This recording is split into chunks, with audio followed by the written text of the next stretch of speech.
Welcome to my Reddit story channel. Story start. The first sign something was wrong. Camion. A Tuesday morning, I was in the break room at work waiting for the coffee machine to finish brewing when I overheard a snippet of conversation between two co-workers. Their laughter trailed off as soon as they saw me, and one of them awkwardly mentioned something about the boss's project.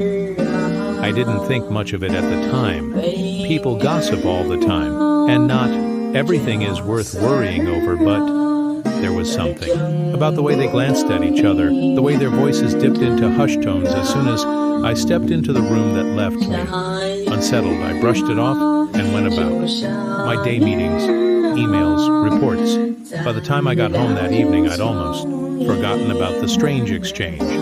My wife was already in the kitchen preparing dinner. She greeted me with a smile, kissed me on the cheek, and asked about my day. For a moment, everything felt normal, familiar, comfortable. I leaned against the counter watching her chopped vegetables, her movements quick and efficient. She had always been the more organized one, the planner, the one who kept our lives running smoothly over dinner. We talked about the usual things, our schedules for the week, upcoming events, the possibility of taking a weekend trip to the mountains. She seemed a little distracted, her attention flicking to her phone more than once. But I didn't mention it. Everyone's a bit glued to their screens these days, right? I told myself it was nothing. The following days brought more of the same. She was busier than usual, working late, attending meetings I didn't remember her mentioning before. I chalked it up to her being dedicated, ambitious. It's what I admired about her drive, her determination to succeed. But the unease lingered, a faint whisper at the back of my mind that I couldn't quite silence. A week later, I had a meeting with a colleague. Al called Dan. He'd been with the company for years, a sharp guy with a knack for spotting problems before they became disasters. I respected him even if we weren't particularly close as we discussed a project deadline. I noticed something odd. Dan seemed uncomfortable, his usual confidence replaced by an unusual hesitancy. He avoided eye contact, fidgeted with his pen, and stumbled over his words in a way I'd never seen before. Everything okay? I asked, raising an eyebrow. Yeah, all good, he replied quickly, just tired. I guess I didn't push. But his behavior stuck with me. He wasn't the type to get flustered, and I couldn't shake the feeling that he was hiding something. I started paying more attention, not just to Dan, but to my surroundings at work. Little things began to stand out: snatches of whispered conversations, quick glances exchanged in hallways, and unusual tension that seemed to follow me whenever I entered a room. At home, my wife was distant, not cold exactly, but preoccupied when I tried to toast her about her day. She'd give vague answers, shrugging off my questions with a smile that didn't reach her eyes. The late nights continued, and the phone was always within arm's reach, always turned face down on the table. I told myself I was imagining things, that I was being paranoid. But deep down, I knew something wasn't right. Then came the text message. It wasn't meant for me. I found it by accident one evening when she asked me to grab her phone from the bedroom. Screen lit up as I picked it up, and the message was right there: impossible. Twinyor, can't wait to see you again. Last night was amazing. My heart stopped. He stood there staring at the words, my mind racing. Who is it? From what did it mean? She'd been working late the night before. That's what she told me. What I'd believed, I felt a sickening mix of anger, betrayal, and disbelief. I wanted to confront her right then and there, but I needed to know more. If I accused her without proof, she could deny it. Twist the narrative, make me doubt myself. He needed answers. I started paying close attention. I noted the nights she came home late, the excuses she gave, the places she said she'd been. I noticed when Dan's behavior became even more erratic. His nervous glances and sudden need to leave meetings early, and then piece by piece, it began to fall into place. The text message, the late nights, the tension at work. Dan wasn't just my colleague, he was her affair partner. The realization hit me like a freight train. This wasn't just infidelity, this was betrayal on multiple levels. She hadn't just cheated on me. She'd done it with someone I worked with, someone I saw almost. Every day the anger burned hotter. Sharper I felt, humiliated, blindsided, and utterly alone. I didn't tell her what I knew right away. Instead, I started collecting evidence. I checked phone records, sifted through old messages, looked for any detail that confirmed what I already suspected. Each new discovery was like another dagger to the heart. Dinner reservations. On nights, she'd claimed to be working late, photos from places she hadn't mentioned. Visiting messages exchanged at all hours of the night filled with the kind of intimacy that once belonged to us. The more I found, the angrier I became, but beneath the anger was a deep, crushing sadness. This was the woman I had built a life with, the person I thought I knew better than anyone I thought about. All the times I defended her when people said she worked too much all the times. I'd rearranged my schedule to accommodate her late nights. I had supported her dreams, her career, her ambitions.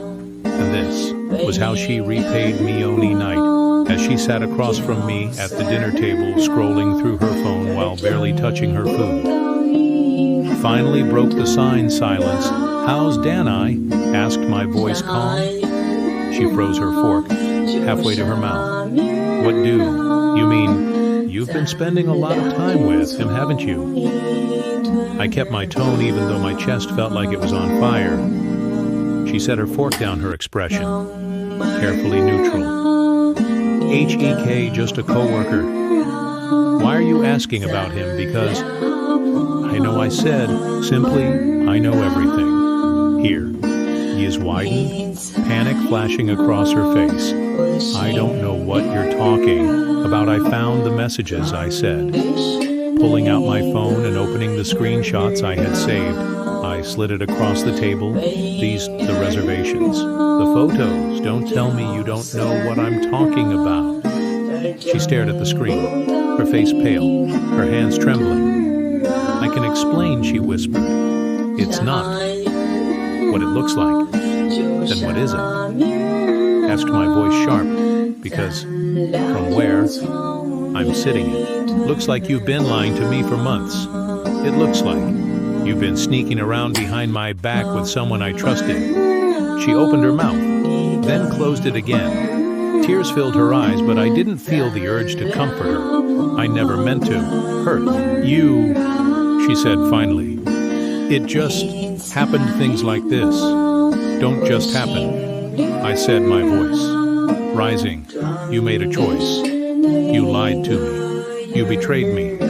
Do you even understand what you've done? Her tears fell freely now, but they did nothing to ease my pain. I pushed back my chair and stood, needing to get away from her, from the lies, from the shattered remnants of our marriage. I can't do this right now, I said. I need some space. I walked out of the house, leaving her sitting at the table, her tears falling onto the phone that had exposed the truth. I didn't know where I was going, but I knew I needed to breathe, to think, to figure out what came next. I drove aimlessly that night, the city lights blurring together as I tried to process what had just happened. My mind was racing, replaying every moment of the confrontation. Every word she'd said or didn't say. The betrayal felt like a weight pressing down on my chest, making it hard to breathe. This wasn't just about the affair. It was about everything we had built together, the years of trust and thought we shared, and the life it thought we were living. Now it was all Ailey. When I finally returned home, the house was dark. She was already in bed, or at least pretending to be. I didn't check. I slept on the couch that night, staring up at the ceiling, my mind too restless to let me rest. The next morning, I woke up with a heavy heart, but a clear decision. I needed to move forward. I couldn't stay in a marriage where lies and betrayal had taken root. I needed to confront this head on and start the painful but necessary process of ending things. She tried to apologize again. The next day, tears streaming down her face as she begged me to reconsider. I made a mistake, she said, her voice trembling. Please, just give me a chance to fix it. I'll cut him off.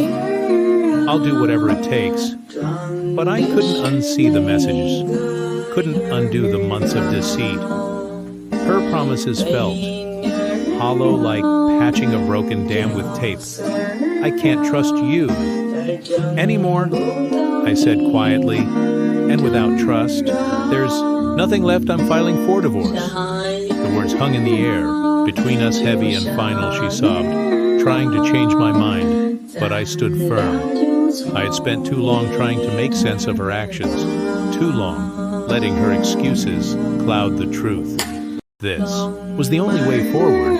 The divorce process was painful, as I knew it would be splitting our assets, negotiating terms, and trying to remain civil for the sake of closure.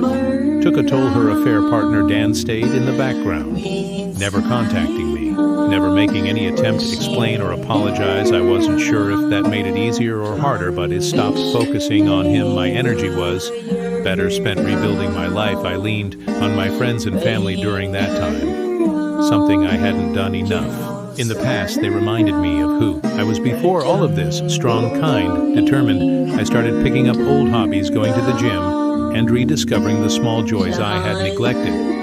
It wasn't about forgetting her, it was about remembering myself. By the time the divorce was finalized, I felt a mixture of relief and sadness. I wasn't celebrating, but I wasn't mourning either. I was simply ready to move on. The house we once shared no longer felt like a battlefield. It was mine now, a place I could transform into something new, something that reflected the person I was becoming. In the months that followed, I started attending a local photography class, something I'd always wanted to do. I made new friends, explored new places, and slowly built a life that felt authentic. It wasn't perfect, and there were still nights when the weight of what had happened crept back in. But those moments grew fewer and farther between. Eventually, I even found myself open to the idea of dating again. It was slow and cautious at first, but I met someone who reminded me that not everyone is like her. This new relationship wasn't built on grand resource-sweeping promises. It was grounded in honesty, mutual respect, and genuine connection. It showed me that trust, though fragile, could be rebuilt in the right circumstances. Looking back, I can't say I'm grateful for what happened. The betrayal hurt too much, the memories too sharp, but I am grateful for the lessons I learned. I discovered a resilience I didn't know I had, a capacity to rebuild, even when the foundation seemed irreparable. I found that my worth wasn't tied to someone else's actions or choices, but to how I chose to move forward. Her affair partner was my colleague, a man I worked alongside every day. But in the end, his actions didn't define me. Her betrayal didn't break me. It reshaped my life, forced me to confront painful truths, and gave me the chance to start anew. And that's exactly what I did.